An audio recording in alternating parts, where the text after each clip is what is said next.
Good morning, Year 6, and welcome to this Tuesday morning reading skills with Mr. Long. Now, last week I introduced you to Oliver Twist by Charles Dickens, and I was going to continue with it for a few weeks, but I've been reading it over the weekend, and I think it's just too miserable and too gloomy for us to be studying over lockdown. So I've completely changed my mind and thought I'd do something really different today. I wasn't sure what to do. And then my wife presented me and the rest of the family with this lovely lemon syrup loaf cake. And I thought for reading skills today, we could do a non-fiction text from the recipe book of Nigella Lawson. The book is called How to Be a Domestic Goddess, Baking and the Art of Comfort Cooking.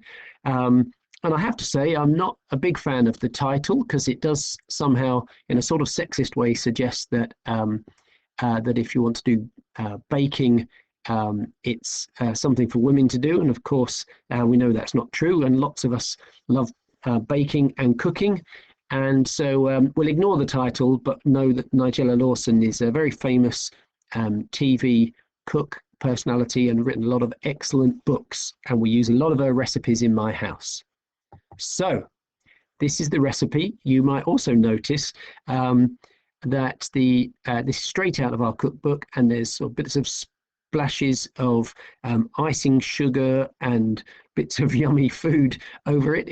They always say that a good recipe has splashes of food on it. This is a well-used recipe, that's for sure. So apologies, hope that doesn't gross you out too much. But this is the recipe. So lemon syrup loaf cake. This isn't, strictly speaking, a plain cake since it has a form of icing, but I can't help feeling that its loafiness counts for a lot. Of course, you could cook this, for slightly less time, in a square 18-centimetre tin, cutting the syrup-drenched sponge into smaller squares later.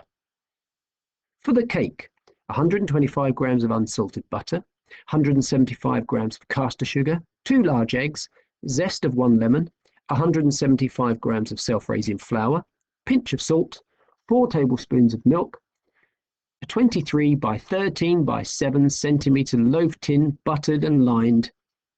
For the syrup, juice of 1.5 lemons, about 4 tablespoons, and 100 grams of icing. Preheat the oven to 180 degrees Celsius, or gas mark 4, and butter and line your loaf tin well. In fact, unless you're using my much beloved Bako Glide, make sure the lining comes a centimetre or so up the sides of the tin for easier unmoulding later. Cream together the butter and sugar and add the eggs and lemon zest, beating them in well. Add the flour and salt, folding in gently but thoroughly, and then the milk. Spoon into the pre-prepared loaf tin and put in the oven. While the cake is cooking, get on with the syrup. Put the lemon juice and sugar into a small saucepan and heat gently so that the sugar dissolves. Bake the cake for 45 minutes or until golden. Risen in the middle, though it will sink a little on cooling, and an inserted cake tester comes out clean. As soon as the cake is out of the oven, puncture the top of the loaf all over with the cake tester or suitable implement. Pour over the syrup, trying to let the middle absorb it as well as the sides. Then leave it to soak up and rest. Don't try to take the cake out of the tin until it's completely cold, as it will be sodden with syrup and it might crumble. It serves 8 to 10. A variation. Double the ingredients for the syrup to make the base for a lemon raspberry plate trifle. See page 153. And there's no reason why you couldn't spike the syrup with some of that glorious Italian liqueur limoncello. Otherwise, you could use whatever citrus fruit you like. I love Seville oranges, and I'd use them orange per lemon. If you want to evoke the bitter fragrance of this wonderful fruit beyond its short season, then mix the juice of ordinary sweet oranges with lime, using here 1 smallish or medium sweet orange and 1 lime, and the zest of both in the cake. See page 153 for a lime variant, and if the mood takes you, try a pink grapefruit version using the zest of half the cake and the scant juice of 1 in the syrup. Now then, here's your questions going back to the first page of this recipe. I haven't cut anything out by putting these questions in, by the way. You can see the whole page. Question 1, inference. Why does Nigella say that this is not strictly a plain cake? You can pause to write these questions down in your reading skills book. Question 2, vocabulary question. Find and copy a word that means the same as soaked. Pause again before I go on to the next page. Or should I say same page, but the next question. Question 3, retrieval. How much icing sugar is required for the syrup? Question 4, vocabulary.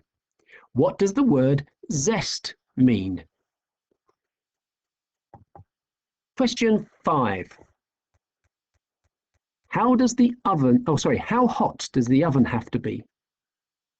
That's a retrieval question. How hot does the oven have to be? Question 6, vocabulary. What hyphenated word suggests that the author really liked her special baking tin? Question 7, explain. What do you need to do with the creamed butter and sugar, the eggs, and the lemon zest? Question 8. Why should you not take the cake out until it's completely cold? It's an inference question. Question 9. Vocabulary. Find and copy a word that means the same as to make holes. Pause as you write those down, otherwise I'm going on to the next questions.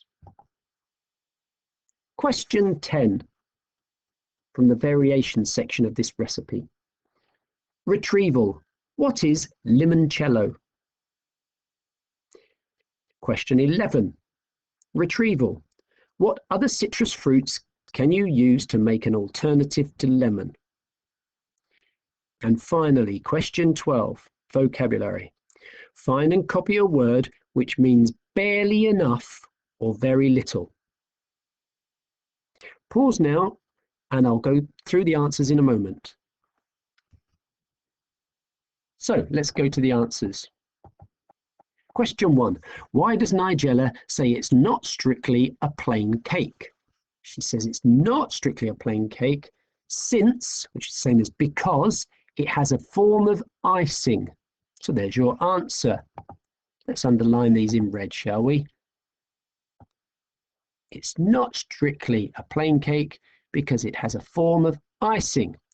Question 2, vocabulary. Find and copy a word that means the same as soaked.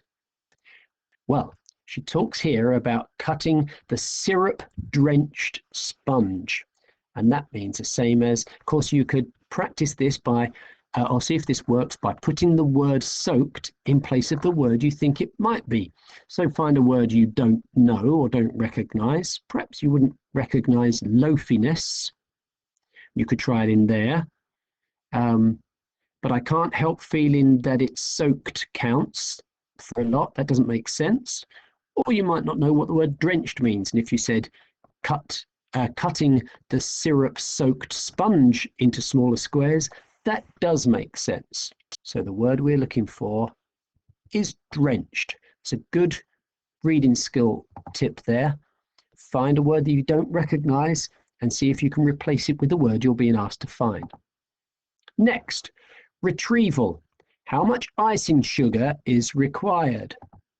Go down here for icing sugar and we see it's 100 grams.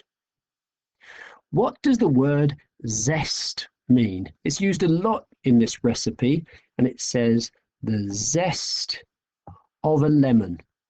Well, it also talks over here about the juice of lemons. We know what lemon juice is, so zest can't be the same as juice, otherwise it would have said juice. Zest is the skin or the pith, and it's usually grated before it's put into a cake. So it's the grated or cut skin or zest of a lemon.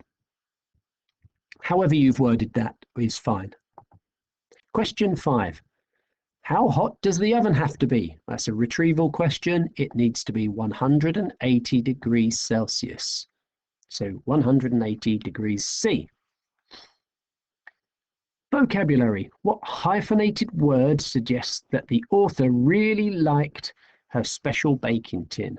Well, a special baking tin, she talks here about her loaf tin.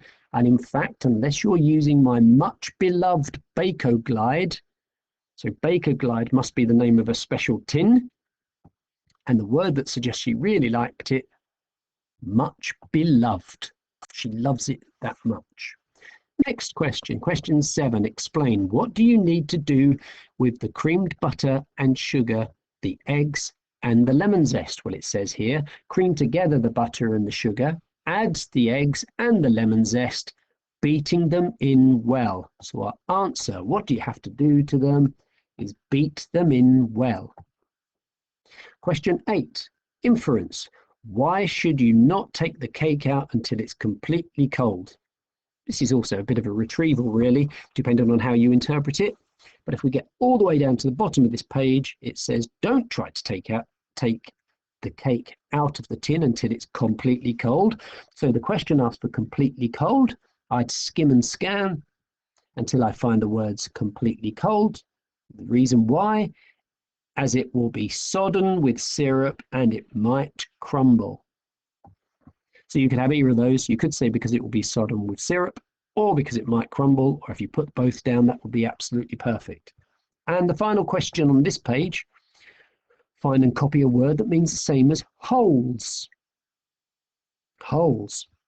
To make holes. Well, once again, look for words you may not recognize.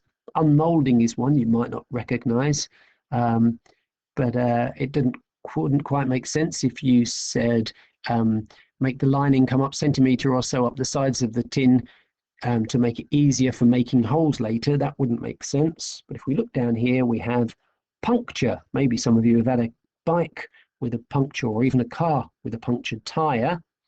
And puncture means to make holes. It would say make holes to the top of the loaf all over with the cake tester or a suitable implement. So the word is puncture. And on to our final few questions. Retrieval, question 10. What is limoncello? Well, we find limoncello here, skim and scan. And if we work back from there, it says why you could, there's no reason to say why you couldn't spike the syrup with some of that glorious Italian liqueur. That's a type of alcoholic drink. So Italian liqueur, that's what limoncello is. Retrieval. What other citrus fruits could you use as an alternative? Well, she talks about using oranges. She talks about using Seville oranges. She talks about adding a lime to that orange. And she talks about using pink grapefruit. I would give you a point if you came up with any of those citrus fruits. And finally, find and copy a word which means barely enough or very little. And if we come all the way down to the bottom here, it says, using the zest of half in the cake and the scant juice of one in the syrup. And barely enough or very little is what we mean by scant. Don't be confused with smallish. Small means fairly small, not very little. Okay, well, there's the answers to all of your reading skills today. Hope you've enjoyed that. And in fact, of course, if you have a chance over the next few weeks of lockdown and an adult in your house gets a chance to go shopping, or maybe you've even got some of those ingredients in your house, you could have a go at the lemon zest loaf cake by Nigella Lawson. That's what I'm going to go and do now with a nice cup of tea. Enjoy the rest of your day, and I'll speak to you again soon. Bye-bye.